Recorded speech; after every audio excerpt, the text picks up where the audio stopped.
On the other side of the screen, a user named Stellanova sent a selfie, clearly fresh from the shower. A plush robe was slung loosely over her shoulders, and a single drop of water clung to the hollow of her collarbone. "Babe, what do you think? Like the new robe?" My fingers flew across the keyboard. "I love it. Babe, you look incredible." A second later, I switched apps and shot off an urgent email to my boss, Stella Hayes, from my work account. Subject: a 10-point proposal for optimizing departmental KPI standards. She had, after all, read me the riot act in front of the entire team today. The frustration she dished out to Leo Carter, she was going to have to make up for with her sweet online girlfriend, Lily. My name is Leo Carter.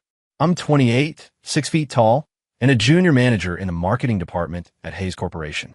But I have a secret. For as long as I can remember, I've been able to switch between my normal self and the form of a little girl. When I'm a little girl, I look about 7 or 8 years old, with my hair in 2 pigtails and skin so pale I look like a porcelain doll. Everyone who sees me wants to pinch my cheeks. I've kept this secret hidden for over 20 years. Besides using it to get out of paying for a bus ticket once or twice, its biggest use has been online dating. It all started about 6 months ago. That day, Stella called me in her office and slammed the quarterly report down on her desk before tearing into me. "Leo, is this really the best your team can do? A 30% drop in engagement, and you're telling me it's due to market headwinds?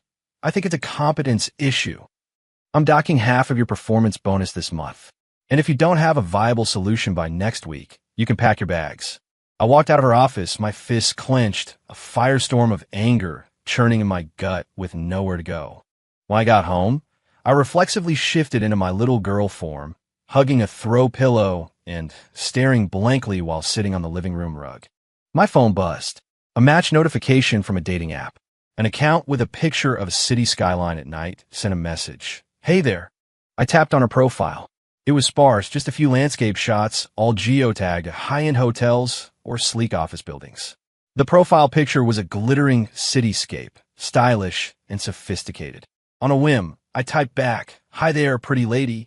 I named this burner profile Lily, with my bio set to 18, college student. In reality, when I change into the little girl, my voice also becomes a sweet, childish treble. But when I text, I try to sound a little more mature so I don't come across as an actual kid. She replied almost instantly, "Your profile says you're in college. Where do you go?" "That's a secret," I typed, adding a winking tongue-out emoji for effect. "What about you? You seem like a big shot." "You could say that," she replied with a smiling emoji. "I'm in corporate management." One thing led to another, and we started hitting it off. Her name was Stella, and she was the CEO of a company. I didn't dare ask which one, afraid I might be playing with fire. We talked about everything from her hobbies and dreams to poetry and late-night topics.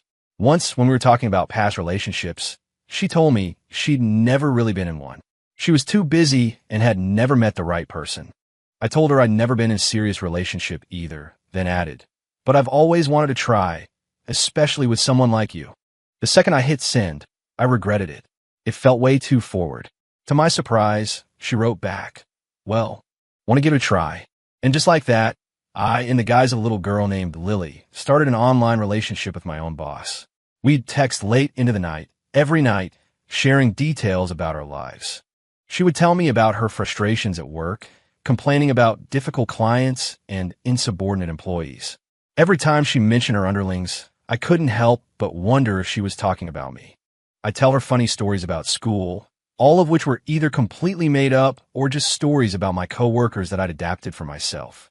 After a month of talking, she suddenly sent, "Lily, what if we started calling each other Wifey?" I stared at the screen, my face flushing and my heart hammering in my chest. "Okay, Wifey, perfect Wifey." Ever since then, our conversations had gotten a lot more intimate. She would send me pictures of herself, sometimes in a power suit in her office, other times in workout gear at the gym. Every single one was breathtakingly beautiful. Stella Hayes was, by any measure, a knockout. Tall, with delicate features, she was the dream girl of every guy in the office. At work, I could only ever admire her from distance. But now, I was looking at her private photos on my phone. The feeling was surreal. One time, she was on a business trip and sent me a picture from her hotel room wearing a silk nightgown, her collarbones perfectly defined. My eyes were glued to the screen. It took me a full minute to compose myself enough to type back, "Wifey, you're so beautiful. I wish I could just hold you." She sent back a blushing emoji. "When we finally meet, I'll let you hold me as long as you want." Meet? I'd never even considered it. How was I supposed to meet her? As Leo? That would be like announcing, "Hey, I'm your subordinate, and also I've been catfishing you." As Lily? A 7-year-old girl showing up for a date? She'd be horrified. I try to play it off. "Definitely. As soon as I'm on summer break, I'll come find you." She didn't press the issue. "Okay, I'll be waiting." From that day on, I discovered the perfect way to get back at Stella. Whenever she treated me poorly at the office, I'd give her the cold shoulder online. Once, she ripped my proposal apart in front of the whole team, saying I hadn't used my brain. I kept my head down, mentally cursing her out 1,000 times. That night, she sent her usual message, "Wifey, I'm so exhausted today." I replied with a single cold, "Oh." She immediately sensed my mood. "What's wrong? Are you upset?" "No." "Are you mad at me?" "No." She sent a pouting emoji. "What is it? Please just tell me." Seeing her being so careful and tentative, half of my anger melted away, replaced by a strange sense of satisfaction. "I just feel like maybe you don't really care about me." I typed, laying it on thick. "How could I not care about you? You're my baby. But you don't even have time to talk to me, and you didn't even say goodnight." I whined, picking a fight over nothing. The truth was, she'd worked late the night before and had forgotten. "I'm so sorry. That's my fault." She apologized immediately. "I promise, I'll say goodnight every single day from now on. No matter how busy I am, I'll make time for you." "Well, okay, I forgive you." I typed, secretly smiling to myself. The next day at work, the look in Stella's eyes was noticeably softer. She didn't criticize me once during the morning meeting. This trick was a goldmine.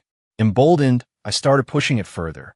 She asked me to work on a weekend, so I told her Lily was sick and made her coax me for half an hour. She docked my performance bonus, so I whined about wanting snacks. She immediately ordered a delivery from a dessert place on DoorDash. I just had the address set to the convenience store near my apartment and went to pick it up myself. The stricter she was with me at work, the more demanding I became online.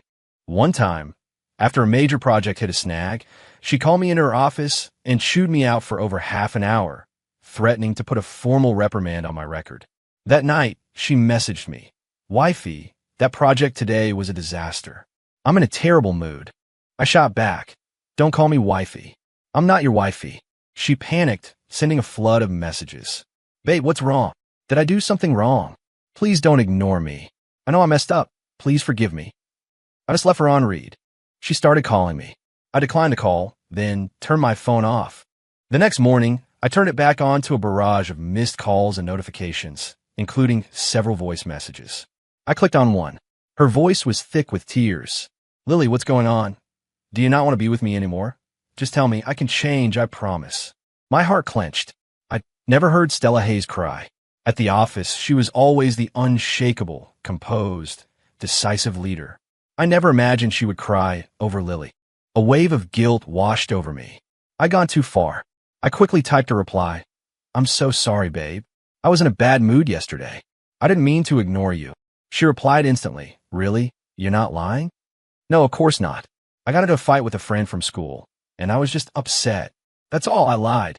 "Okay, then please don't be angry anymore. I was so worried about you." "I'm not. And babe, you shouldn't be sad either. It's just a project. You can always fix it." "Yeah, just hearing you say that is enough." After that, I didn't dare give her the silent treatment for too long. I learned to pull back.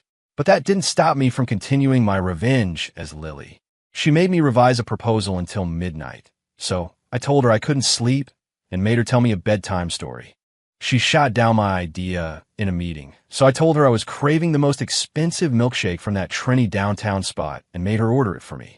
The better she treated Lily, the more arrogant I became at the office. My colleagues started to notice, whispering about how unusually lenient Stella had become with me. Only I knew it was a privilege I had earned with my other identity. Our online romance grew sweeter. We even started video chatting. Of course, I never show my face. I'd either keep the camera angled above my shoulders or hide behind a stuffed animal. She, on the other hand, was completely open, often talking to me from her office or her home. Seeing her on camera, dressed in comfortable loungewear with her hair down, she looked so different. Less of the sharp-edged executive and more of a soft, gentle woman. My heart would be a mess of sweetness and guilt. Sweetness, because I was seeing a side of her no one else did. Guilt, because I was deceiving her the entire time. During one video call, she said suddenly, "Lily, your voice is so sweet. You sound just like a little kid." My stomach dropped. "No way," I said quickly. "I'm a full-grown adult. Thank you very much." "Are you?" she teased. "Then say my name for me." Stealing myself, I tried to deepen my voice as much as I could. "Stella." "Nope, that's not it," she said, shaking her head. "Say it like you usually do when we're texting." I was trapped. I had no choice but to use Lily's high-pitched, childish voice. "Stella." She paused for a second, then a wide smile spread across her face. "So cute. I just want to pinch your cheeks." After the call, I felt a knot of anxiety in my stomach. What if she was getting suspicious? But then I figured she's a CEO. She's way too busy to overthink something like that. Life went on, and I balanced my two identities, Leo and Lily, with ease. By day, I was the subordinate Stella ordered around. By night, I was the girlfriend she spoiled. This double life was exhausting, but I couldn't deny that it was also thrilling. Until the day something went wrong. The office got hit with a last-minute, all-hands-on-deck project. I was so swamped, I didn't even have time for dinner. Stella was there too, hovering over everyone and checking on our progress. "Leo, what's going on with this data set? It doesn't match the previous reports." "Leo, this chart is hideous. Redo it." "Leo, the client is asking for an update. Can you move any faster?" I gritted my teeth and complied, all the while plotting how I would make her pay for it that night. Finally, around 10 p.m., the report was finished. I slumped in my chair, completely drained, wanting nothing more than to go home and collapse. Stella walked over, glanced at my screen, and gave a curt nod. "Good. This will work. Thanks for staying late. Go get some rest." With that, she turned and walked back to her office.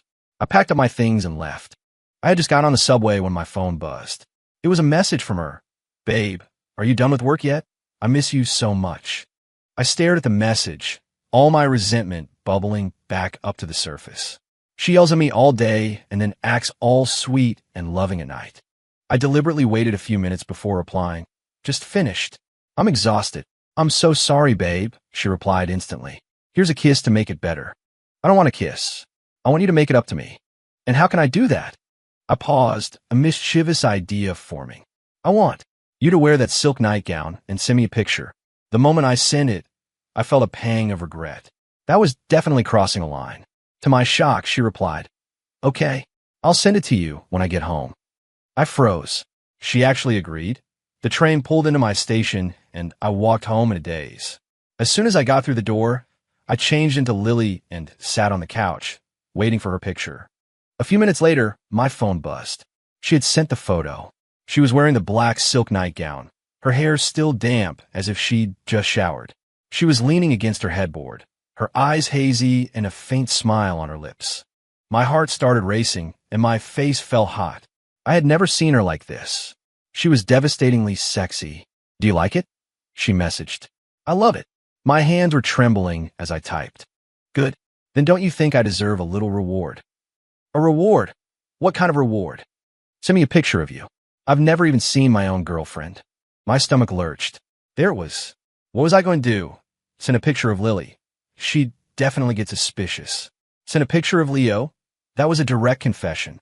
I agonized over it for a few minutes before typing back. "I can't. I'm not very photogenic. I don't want to scare you away." "Don't be silly. I'm sure you're the most beautiful girl in the world." "No, really? Let's just wait until we meet in person, okay?" "All right," she replied, sounding a little disappointed. "Well, you should get some sleep. You have classes tomorrow." "Okay. Good night, wifey." "Good night, my love." I put my phone down, breathing a sigh of relief. But the anxiety didn't go away. It was getting stronger. She had to be suspicious. Why else would she suddenly ask for a photo? What should I do? Keep lying to her? But the thought of ending things hurt. I knew this relationship was built on a lie from the very beginning, but I had already fallen for her. For the next few days, I was a nervous wreck. At the office, Stella was the same, as always, criticizing when necessary, making me work overtime. But online, she was her usual loving self, texting me every day and telling me she missed me. She never brought up the photo again. I started to think she'd forgotten about it and began to relax. Until that Friday, when everything blew up. It was Stella's birthday. I had wanted to get her a gift for weeks, but I couldn't give it to her as Leo. That would be too weird. So, as Lily, I had a necklace delivered to her office. I'd spent a long time picking it out, and I thought it would look perfect on her. I left the sender information blank, only writing, "From your loving Lily." While I got to work that morning, I saw Stella was wearing a new dress and seemed to be in a great mood. During the team meeting, she even complimented my latest proposal. I felt a secret thrill. She must have received the necklace, and it looked like she loved it. That afternoon, the receptionist called my desk. "Leo, you have a package down here." I was confused. I hadn't ordered anything. I went downstairs to find a beautifully wrapped gift box. I opened it and froze. Inside was a handsome, expensive-looking men's watch. There was also a small card. It read, "For my favorite guy. I hope you love it. Stella." My mind went completely blank. This was, for me. How did she know my address? Did she know?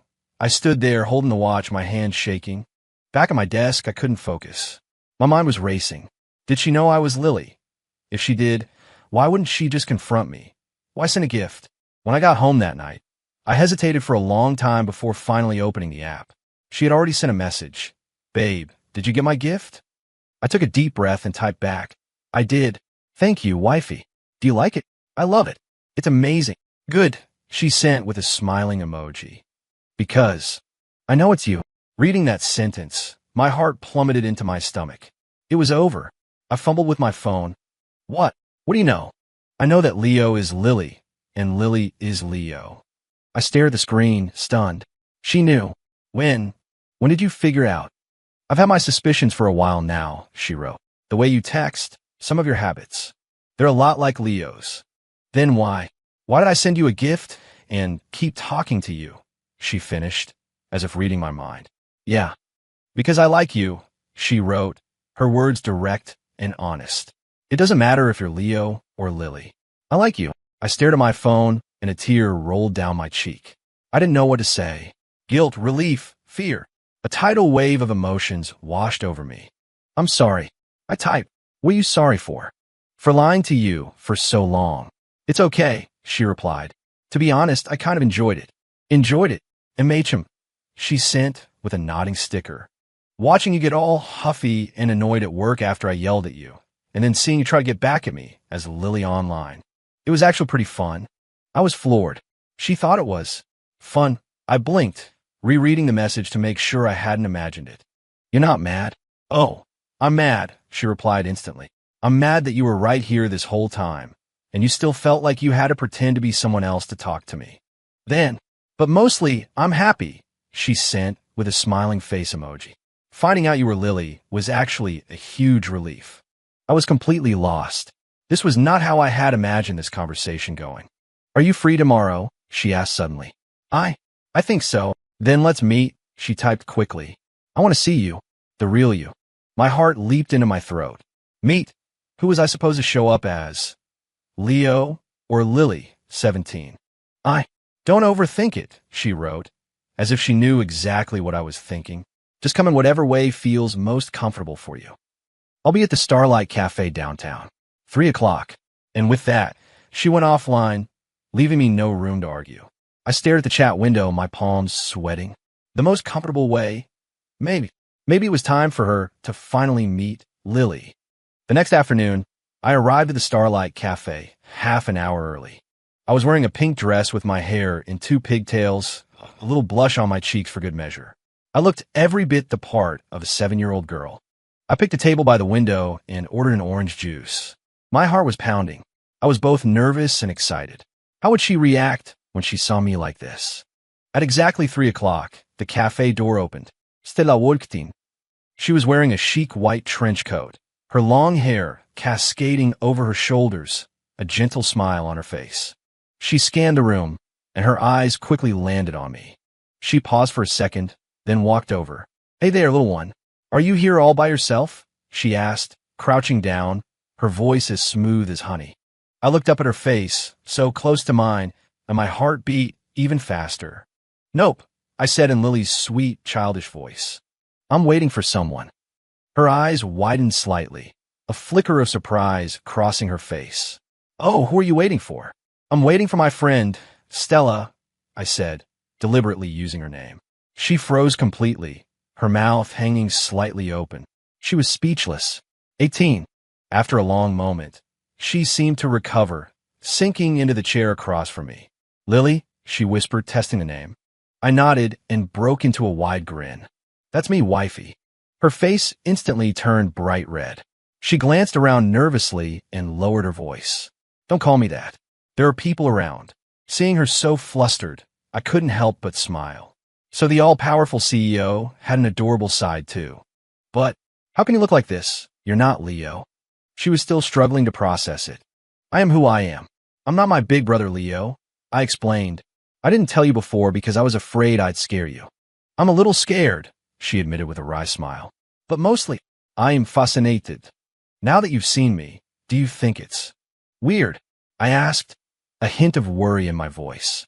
She shook her head, then reached out and gently pinched my cheek.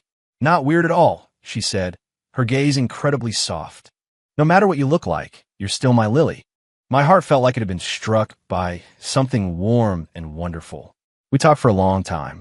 She listened intently, her expression a mix of awe and amusement. We were right in the middle of a story when her phone rang. She glanced at the caller ID, and her expression immediately soured. She answered, her tone all business. "What? There's another problem with the project. I told you all to double-check everything. How could this happen?" "Fine. I understand. I'm on my way." When she hung up, she looked exhausted, her brow furrowed in frustration. 19. "What's wrong?" I asked. "A project at work went south. We could lose a lot of money." She rubbed her temples. "I have to go back and deal with this." She stood up, ready to leave. Seeing her look so defeated and helpless, an idea sparked in my mind.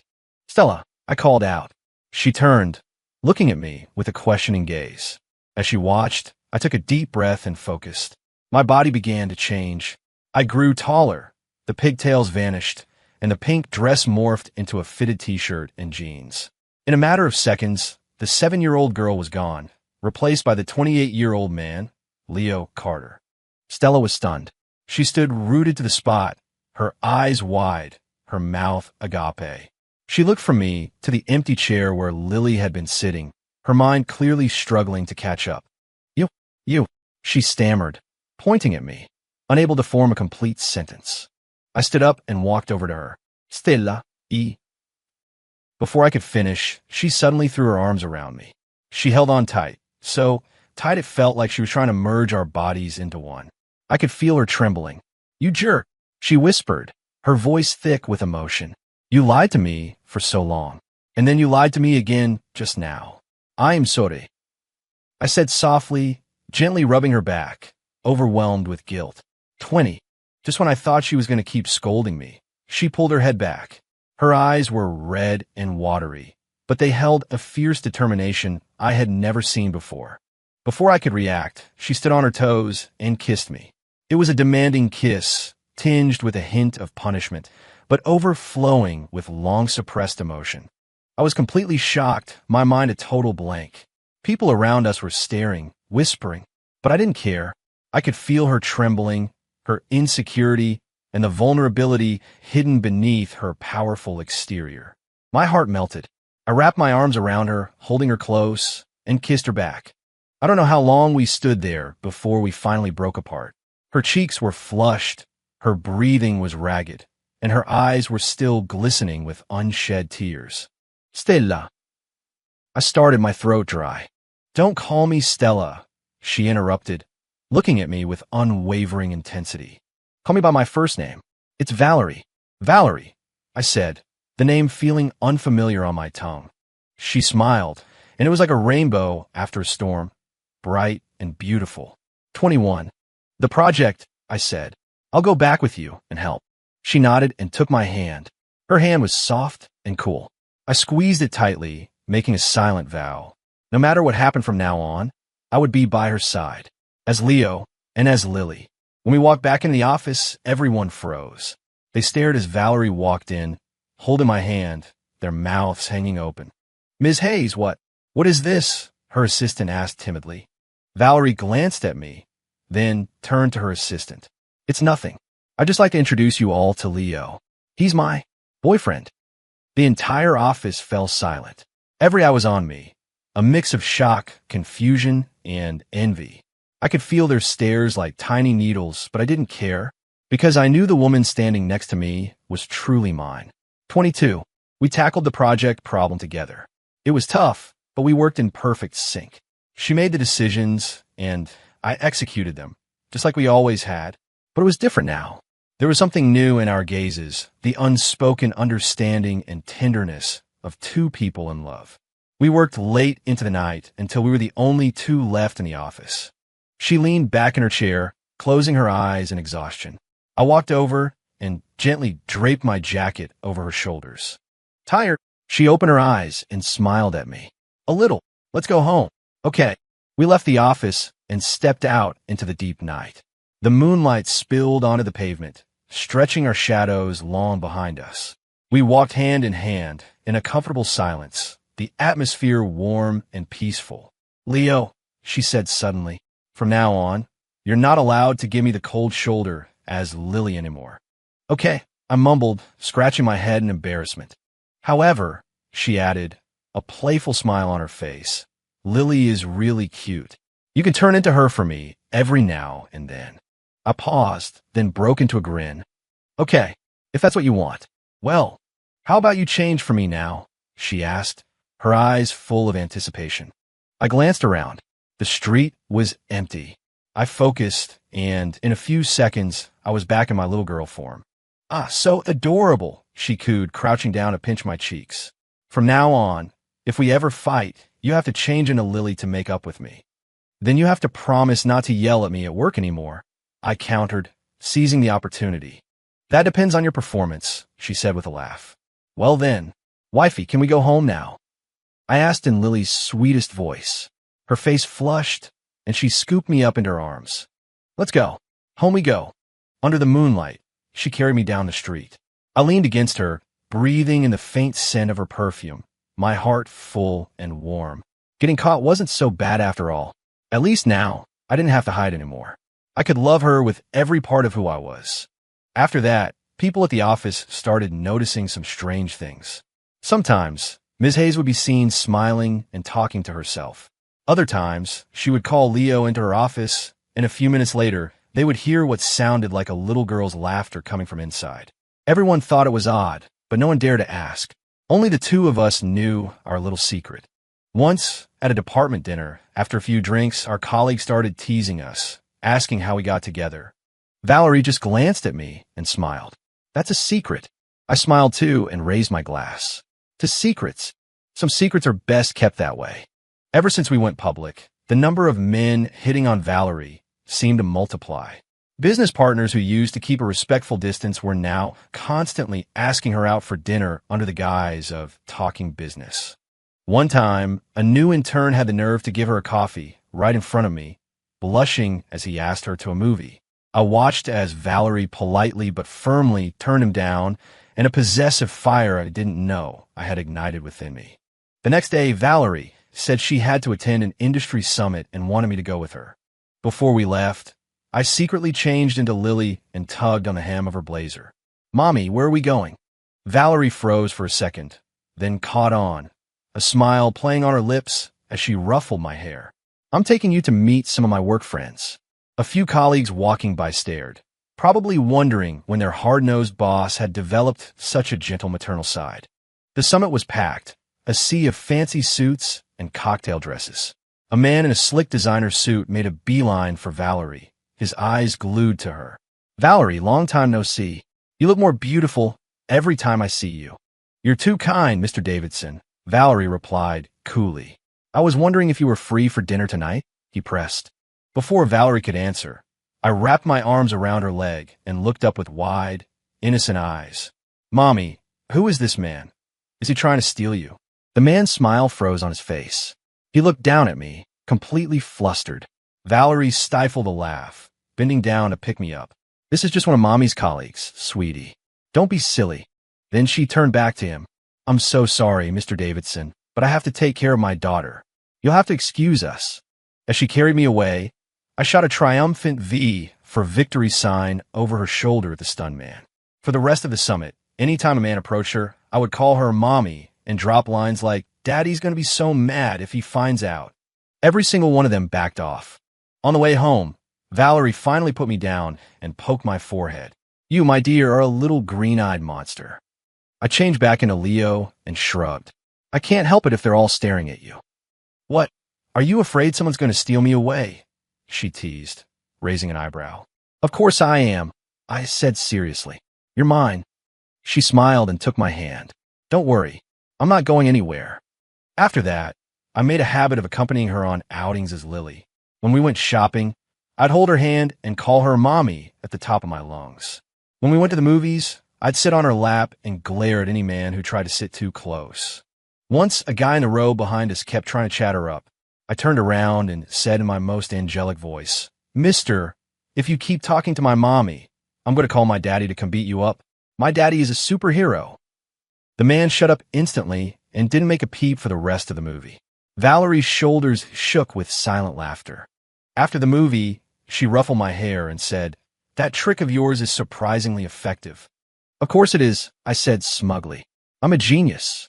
But at home, it was a completely different story. The moment the front door closed, I'd either change back to Leo or stay as Lily, but the mommy routine would stop. If I was in my girl form, she would scoop me up and carry me to the bed, her eyes filled with that familiar, tender, and slightly possessive look.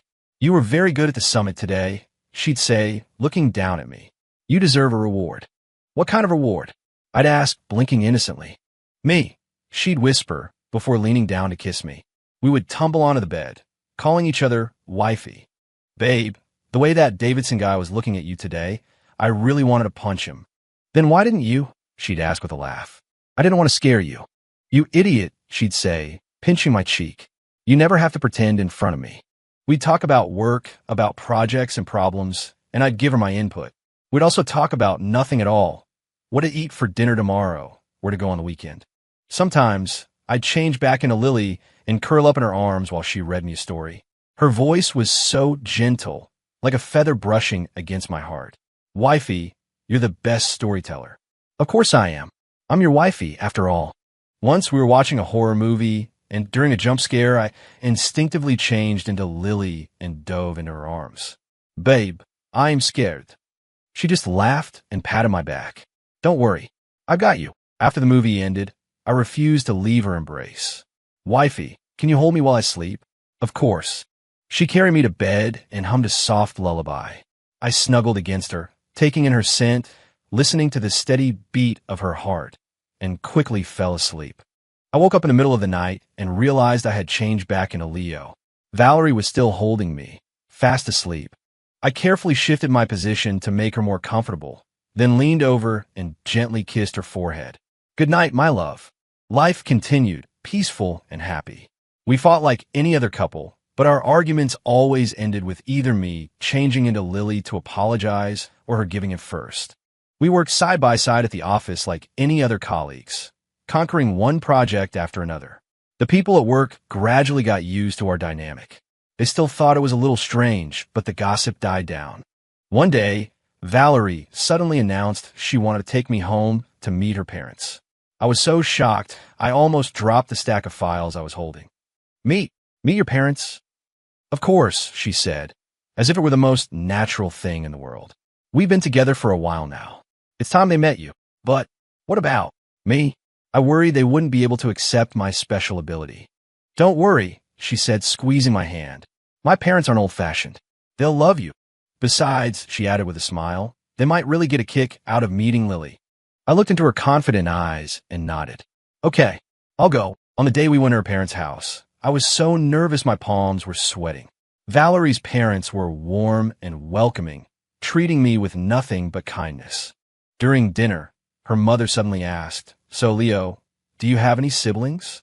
I froze, about to answer, when Valerie jumped in. "Mom, he's an only child, but he has the cutest little niece named Lily. We'll have to bring her over to meet you guys sometime." I looked at her, my heart swelling with gratitude. She always knew. She knew I wasn't ready.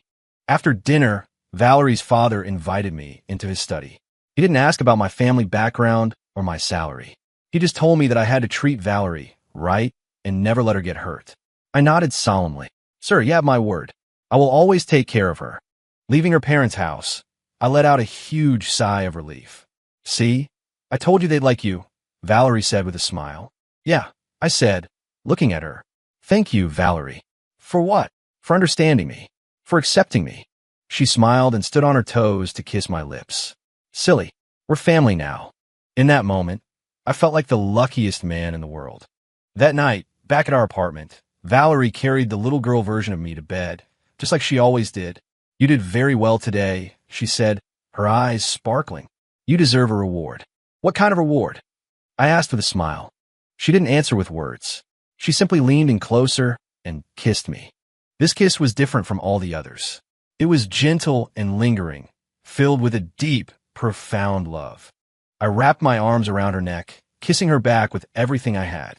The moonlight streamed through the curtains, illuminating the room in a soft, ethereal glow. I knew that no matter what challenges the future held, as long as I had her by my side, I would be fearless. We were each other's anchor, each other's one and only. This kiss was a promise, not just of our love, but of our future,